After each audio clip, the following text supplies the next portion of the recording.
I've seen several Marvel series before, and I have to say I've never finished a season, but I'm okay with it, you know? It's just I don't want to finish this season for some reason. When I heard about this series, this one that we're going to talk about, I just decided that I would take a swing at it. And thankfully, they do not disappoint. Unlike a certain series that we should not even be talking about.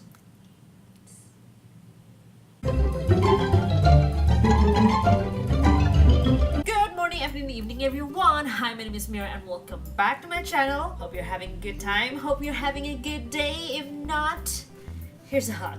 As always, before we begin, please click that subscribe button. Besides, nope, that's wrong.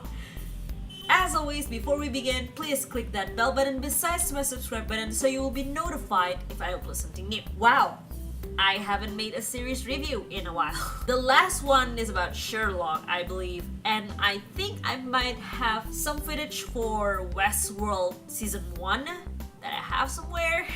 Maybe these days I would actually be able to find it and, edit it.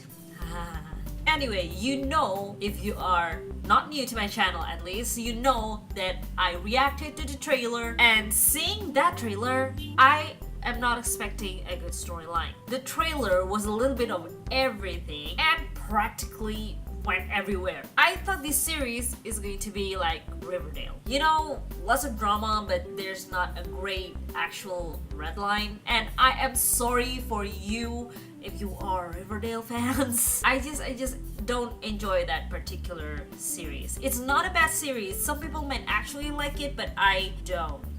I'm sorry.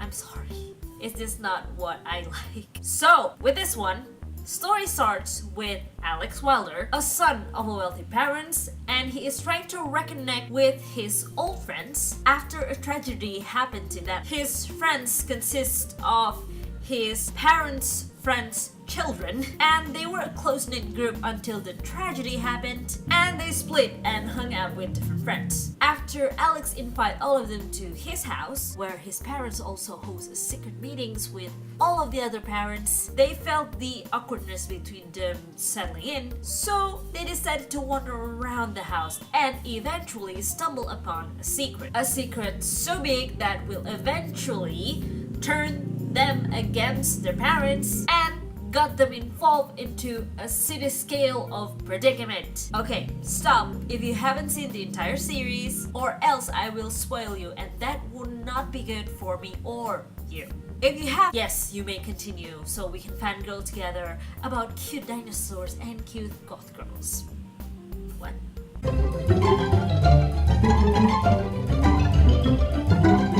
So, first things first, the series has a great pacing. I'm not just talking about how we get to see each character's story, their backgrounds are able to build up the red line as pieces of the puzzle without rushing, and then we can finally see the insanely huge picture in the end. Then yeah, the series actually took their time, and not only with the children. I know a lot of people felt that the parents overshadowed the children's story, but in order to understand why they do what they do, the parents' story must be told as well. That's how we figure out, even though the parents are advertised as villains, they are not doing it because they wanted to.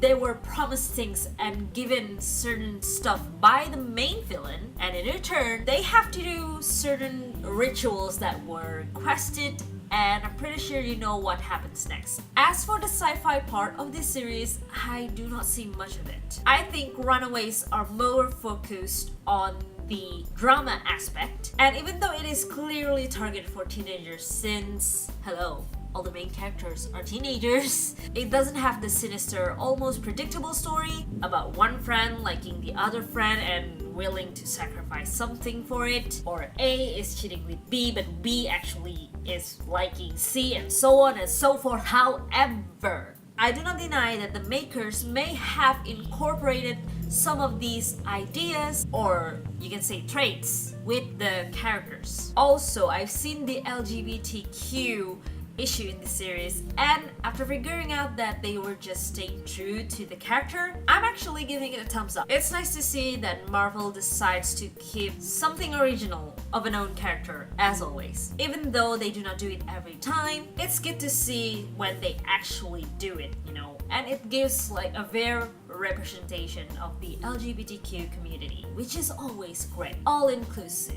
all good stuff, you know. There's definitely more room for the backstory since we have such a huge cliffhanger by the end of the season. Now that everyone knew that something is alive under those dirt, what is the next plan? I get the parents would turn on Jonah, but how? The alien isn't exactly easy to work around on. He kills a lot, he doesn't negotiate, and he probably would wipe the whole town if he needed to. The only reason I think he held on to those parents is because he still needs them to do something. I don't know what, but something. And not only the parents, Jonah actually needs the children as well. And apparently, despite being introduced very late in this series, Jonah has been involved since the very beginning, and that is so irksome for me. However, I am glad that the resolution of Amy Minogue's death is not actually murdered by her parents, even though it is still possible seeing how cold and calculated her mother is. But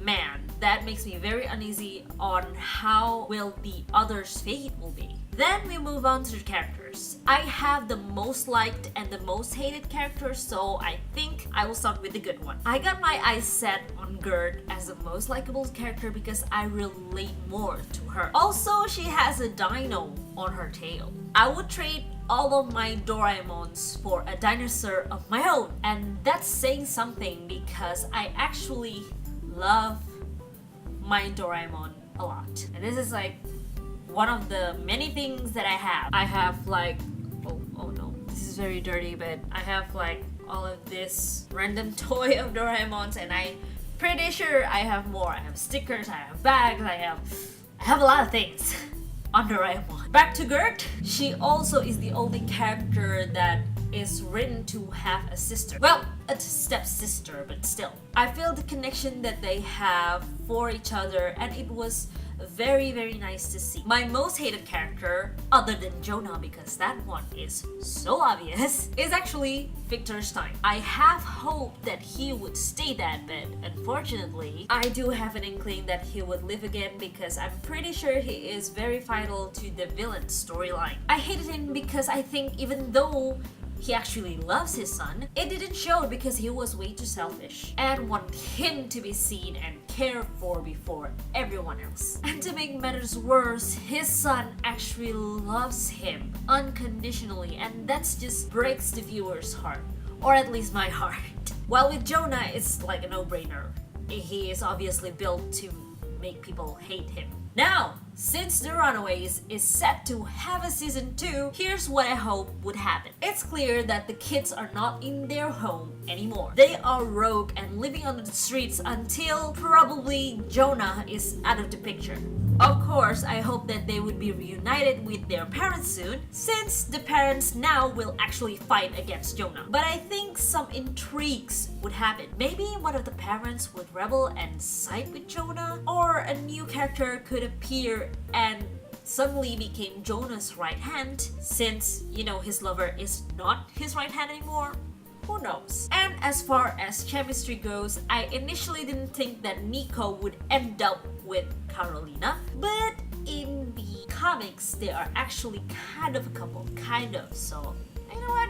Why not? I'm okay with that. I'm just a little bit worried that Alex Wilder would feel a little bit lonely now. I hope we get to see him with someone new in the next season. Also, Jonah would probably be dead if the alien machine is not fixed again, because we kind of see his hand turn weird. But the alien machine is not exist anymore because Nico's mother actually destroyed it with her magic, and the person in charge on fixing it is a vegetable now. I also want Jonah to be gone, but I don't know, I have a feeling that it would not happen that easily. So we'll see. I do expect that this Jonah would get an ally, and I'm pretty sure he would get it soon. Don't know who it will be though. So overall, this is a great series and has a different approach than any other Marvel series that I've watched. But then again, all of them have their own uniqueness. A little bit cheesy on the romance chemistry stuff, but